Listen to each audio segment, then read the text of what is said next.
जय जोहार, जय हिंद। मैं पुष्पेंद्र ज्ञान कुरिया एकेडमी के यूट्यूब चैनल में आपका स्वागत करता हूं।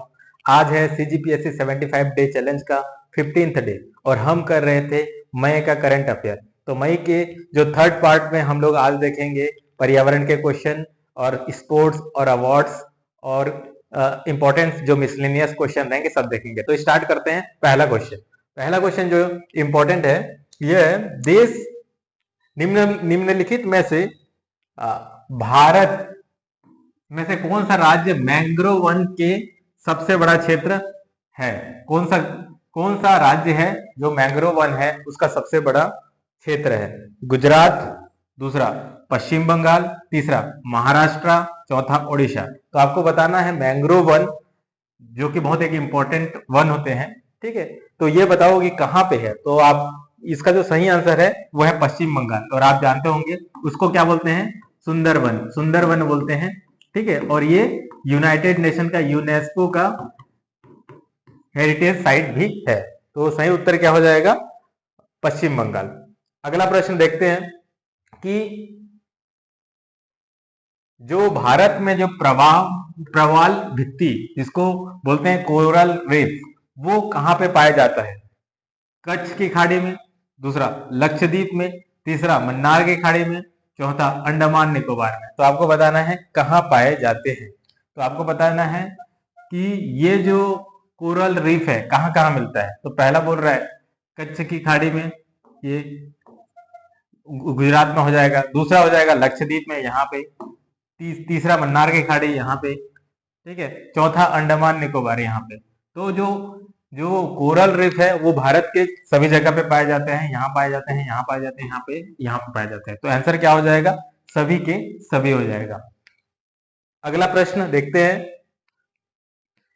कि जो लू होता है, मई का जब हम लोग देख रहे थे तो गर्मी का मौसम था, ठीक है ना। तो वहां पे क्या है, भारत में जो है लू चलता है, ठीक है, जो गर्म हवा चलती है। तो उसके बारे में बताना है कि अलग अलग जो भारत सरकार है, आईएमडी है, इंडिया मेट्रोलॉजिकल डिपार्टमेंट ने अलग अलग संकेत दिए हैं। जैसे कि हरा कलर जो है उसके लिए सामान्य स्थिति के लिए वो दर्शाता है। पीला कलर जो लू की जो चेतावनी को दर्शाता है, ठीक है। ठीक है, अलर्ट, हाई अलर्ट को बताता है, चेतावनी को। तीसरा जो नारंगी है वो अत्यधिक गर्मी को बताता है। और चौथा आपका लाल कलर है, अत्यधिक लू की चेतावनी को बताता है। तो आपको बताना है कि इसमें से कौन सा गलत है। तो ग्रीन कलर जो है आपका नॉर्मल कंडीशन को बताता है, बिल्कुल सही है। दूसरा येलो कलर है वो हीट का अलर्ट बताता है, हाँ कि अभी हीट का जो टेम्परेचर है बहुत बढ़ गया है। तीसरा रेड कलर जो है वो एक्सट्रीम हीट को का अलर्ट बताता है कि बहुत ज्यादा हो चुका है, तो ये भी सही है। जो ऑरेंज है वो यहाँ पे स्टेटमेंट गलत है, एक्सट्रीम हीट कंडीशन नहीं है, ये सीवियर का बताता है, सीवियर कंडीशन बता रहा है, एक्सट्रीम नहीं बता रहा है।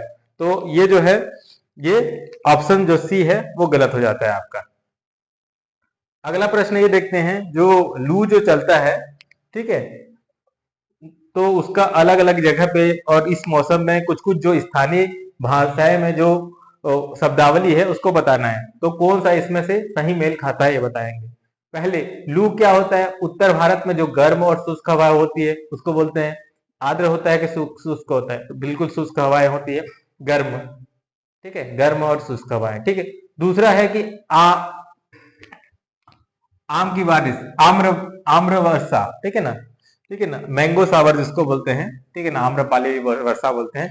ये है दक्षिण भारत में जो प्री मानसून में जो वर्षा होती है उसको बोलते हैं, बिल्कुल सही है, दोनों दूसरा सही है।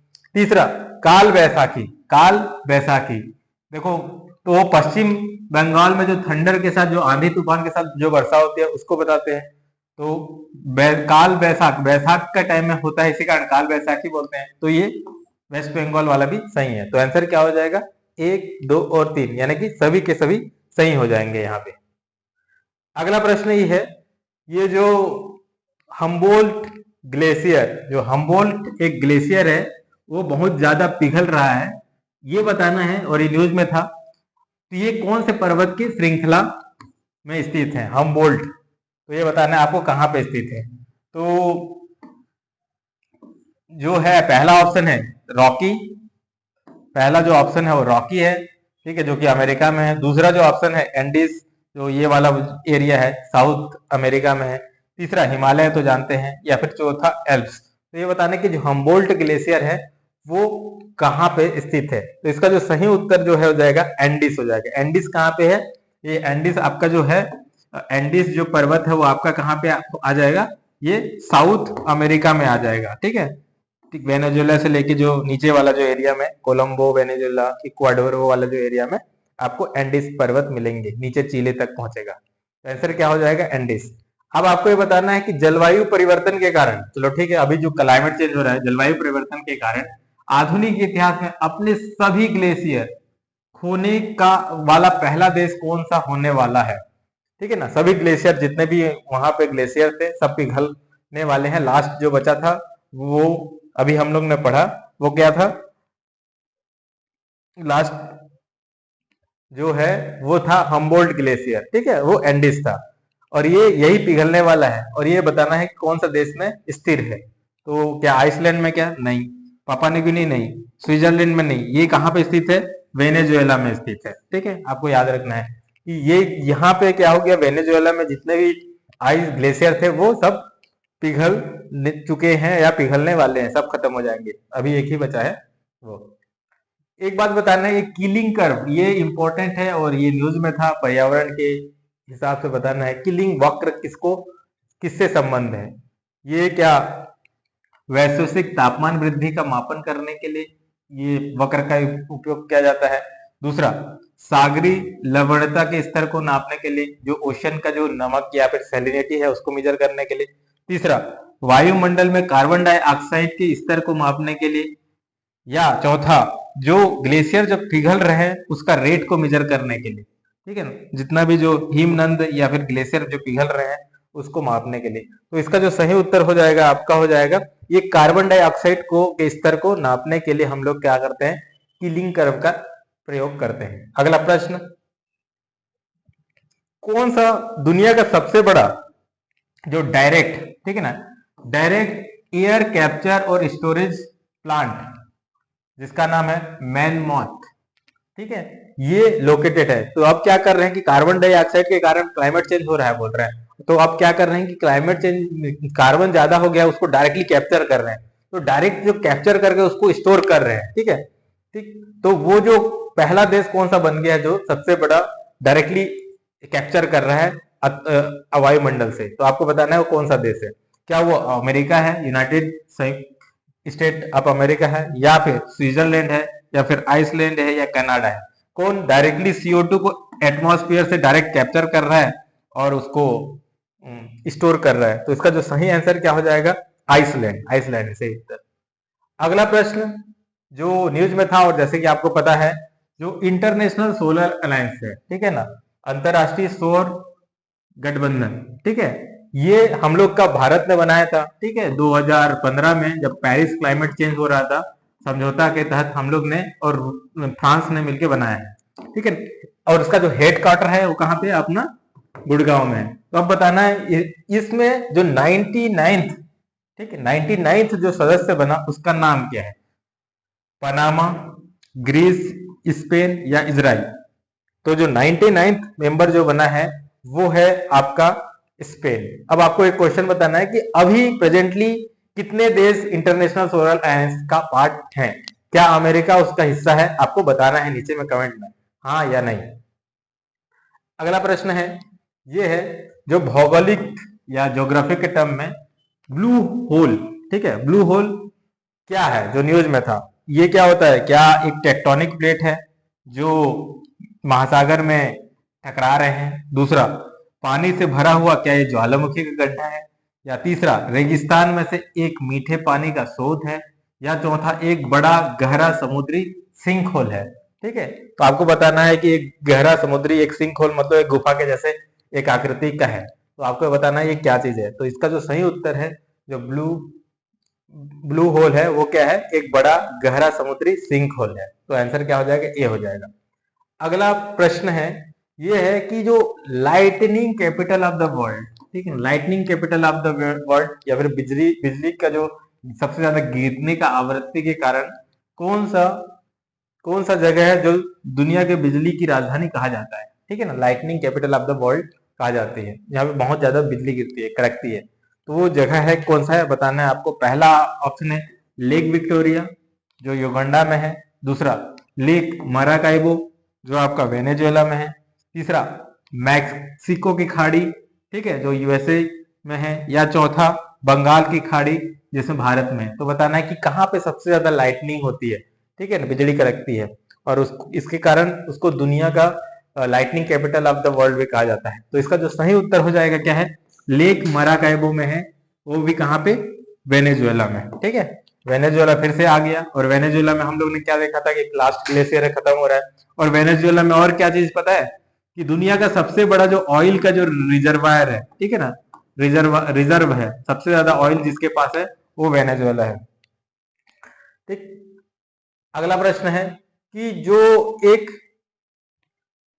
बटा गाई का क्रेटर जिसे अक्सर अंडरवर्ल्ड का द्वार कहा जाता है, ठीक है, तो बट्टा गाई का जो क्रेटर है, ठीक है, ये कौन सा देश में स्थिर है, ये बताना आपको। ये भी न्यूज में था, कनाडा में, रूस में, ग्रीनलैंड में, या आइसलैंड में था। तो ये जो अंडरवर्ल्ड ऑफ द द्वार जिसको बोला जाता है, गेटवे ऑफ अंडरवर्ल्ड, ये कहाँ पे है, ये रूस में है। अगला प्रश्न है कि कौन सा स्पेस 2024 मई में भारतीय अंतरिक्ष स्टार्टअप, ऐसा कौन सा स्टार्टअप है जो एकल टुकड़ा 3D मुद्रित इंजन द्वारा संचालित दुनिया का पहला रॉकेट सफलतापूर्वक लॉन्च किया। मतलब दुनिया का पहला single piece 3D printing engine, ठीक है, इन्होंने बनाया और लॉन्च किया है, ठीक है, और इस तरह से लॉन्च करने वाला दुनिया का पहला रॉकेट स्टार्टअप है। तो उसका नाम बताना है। एक है स्काई रूट एरोस्पेस, दूसरा है बेलाट्रिक्स एरोस्पेस, तीसरा है अग्निकुल स्पेस, चौथा है पिक्सल। तो आपको बताना है इसमें से कौन सा स्टार्टअप है। जैसे कि लास्ट टाइम में हम लोग ने देखा था एक क्वेश्चन में, जो स्काई रूट जो है वो कहाँ पे देखा था हम लोग ने, उसने देखा था विक्रम और कलाम जो है लॉन्च पैड बनाए थे। लेकिन यहाँ पे जो है आंसर क्या हो जाएगा, ये अग्निकुल कॉस्मोस हो जाएगा, जिन्होंने क्या है कि सिंगल पीस 3D प्रिंटिंग जो इंजन बनाया है। नेक्स्ट जो क्वेश्चन है, हाई एनर्जी फोटोन सोर्स, ठीक है, ये इंपॉर्टेंट एक साइंटिफिक डिस्कवरी का लिए फैसिलिटी बनाया है। ये कौन से देश में है, और ये न्यूज में था, तो बताना है कि कौन से देश में ये बना है। ये जापान में बना है क्या, ये जो फैसिलिटी है, या अमेरिका में बना है, या चाइना में बना है, या जर्मनी में बना है। तो आपको बताना है कि जो हाई एनर्जी फोटोन सोर्स एक large scale scientific research facility है, वो कहाँ बना है। तो सही उत्तर हो जाएगा ये चीन में बना है। अगला प्रश्न देखते हैं, ये है जो लूनार पोलर एक्सप्लोरेशन जो मिशन है लुपैक्स, ठीक है, ये कौन से दो देश चंद्रमा में मिशन लेके जा रहे हैं। तो आपको बताना है कौन सा देश है, क्या भारत और रूस, चीन और जापान, भारत या जापान, यूएसए और भारत। ठीक है, भारत के बारे में पढ़ रहे हैं, ये चीन और जापान का तो नहीं है। ये लुपेक्स जो है भारत और यूएसए का के साथ तो नहीं है।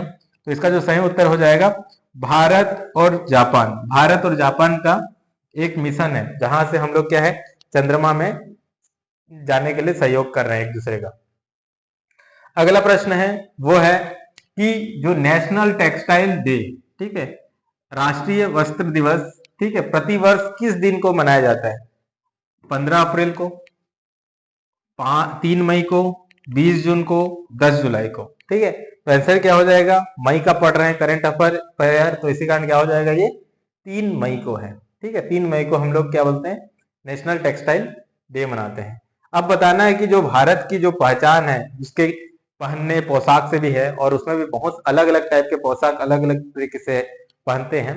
ठीक है, तो आपको बताना है कि कौन सा जो है पारंपरिक वस्त्र है और उसके तरीका है।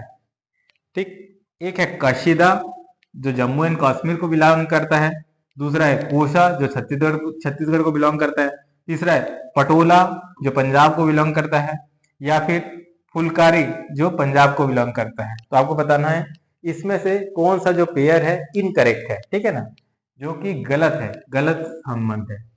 छत्तीसगढ़ और कोसा तो बिल्कुल सही है, इसलिए ये हटा दिए। उसके बाद कसीदा क्या है, जम्मू एंड कश्मीर का, ये भी बिल्कुल सही है। ठीक। तीसरा है फुलकरी, ये आपका पंजाब का है, बिल्कुल सही, तो ये भी हटा देंगे। गलत क्या है, ये है पटोला, पंजाब का नहीं है, ये है गुजरात का है। तो आंसर क्या हो जाएगा, पटोला गुजरात का होना चाहिए था। तो आंसर हो जाएगा, ये स्टेटमेंट गलत है।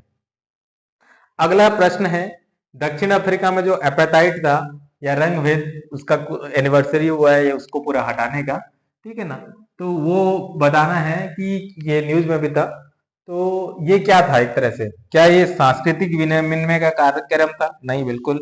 महिलाएं और अधिकारों को बढ़ावा देने वाला आंदोलन है? नहीं, बिल्कुल। समानता के लिए, आर्थिक सुधार के लिए प्रणाली नहीं है। ये एक जातीय अलगाववाद, भेदभाव की नीति थी। तो जो भेदभाव की नीति थी अफ्रीका में, उसको अपार्थाइड बोला जाता है। ठीक है, आंसर क्या हो जाएगा, ए रेशियल सेग्रीगेशन और डिस्क्रिमिनेशन का है। मोदी जी अपने मन की बात में ये पट चित्र, ठीक है ना, पटचित्र पेंटिंग का जिक्र किए थे। बताना है कि ये जो कला कौन से राज्य में उत्पत्ति हुई है, ठीक है, और प्रचलित है। बताना है कौन से राज्य में, राजस्थान और गुजरात, दूसरा तमिलनाडु और केरल, तीसरा ओडिशा और पश्चिम बंगाल, चौथा महाराष्ट्र और कर्नाटका।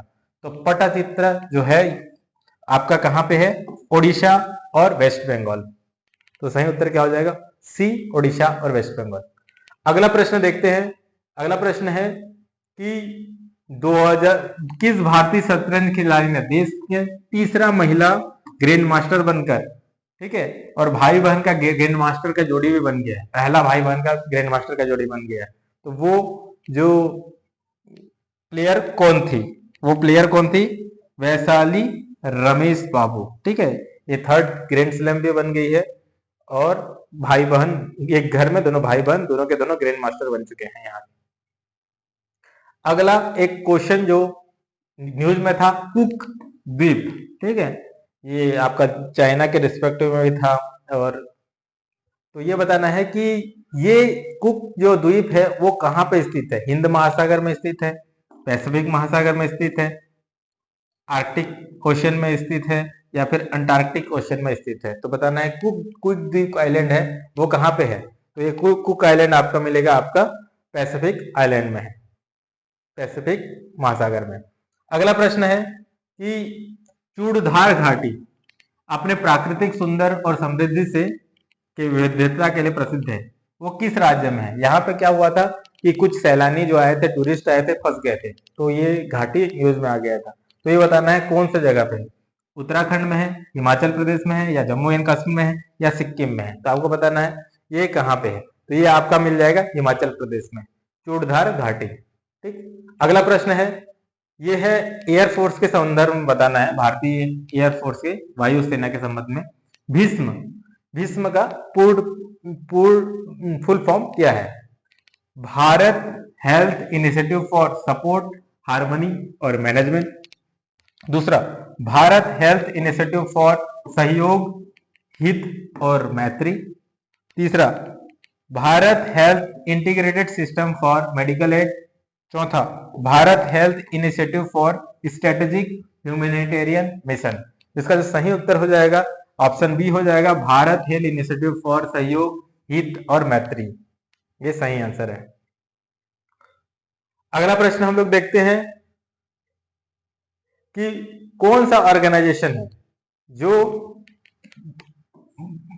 किस ऑर्गेनाइजेशन चंद्रमा में पहला रेलवे सिस्टम बनाने की घोषणा की है। बताना है आपको कि चंद्रमा में पहले रेलवे सिस्टम को बनाने की जो घोषणा की है वो कौन सा स्पेस ऑर्गेनाइजेशन है। क्या वो इसरो है, नासा है, रॉसकॉम मतलब ये रशिया का है, या फिर यूरोपियन स्पेस स्टेशन एजेंसी है। तो बताना है कि कौन, किसने घोषणा की है। तो इसका जो सही उत्तर कौन है, none other than NASA, NASA ने घोषणा की है। अगला क्वेश्चन है, अंतिम क्वेश्चन है, ये बताना है, ठीक है। अब एआई में एआई एजेंट का युग आ गया है, ठीक है ना। अब ये प्रोजेक्ट अस्त्र, ठीक है, कौन से संगठन है प्रोग्रेस अस्त्र का विकास करने की घोषणा किया है, जो मल्टी मॉडल जानकारी के संसाधन करने और वार्तालाप में स्वाभाविक रूप से प्रतिक्रिया देने में सक्षम एआई एजेंट है। तो कौन सा संगठन है, ठीक है ना, ऑर्गेनाइजेशन है, प्रोजेक्ट अस्ट्रा पे काम कर रहा है, जो जैसे कि हम लोग बात करते हैं तो मशीन के साथ भी कॉमन कम्युनिकेशन कर सकते हैं। तो ये कौन सा है, माइक्रोसॉफ्ट या एप्पल या फिर गूगल डीप माइंड और आईबीएम। तो इसका जो सही उत्तर क्या हो जाएगा, ये है गूगल डीप माइंड। उसने एआई एजेंट प्रोजेक्ट अस्त्रा स्टार्ट किया है। तो इसी तरह से हमने कंप्लीट किया 25 क्वेश्चन मई का। तो मई का पूरा काम करंट अफेयर खत्म हो गया है। नेक्स्ट क्लास में हम लोग जून का करंट अफेयर करेंगे, पॉलिटी और इंटरनेशनल और डिफेंस का। तब तक के लिए धन्यवाद।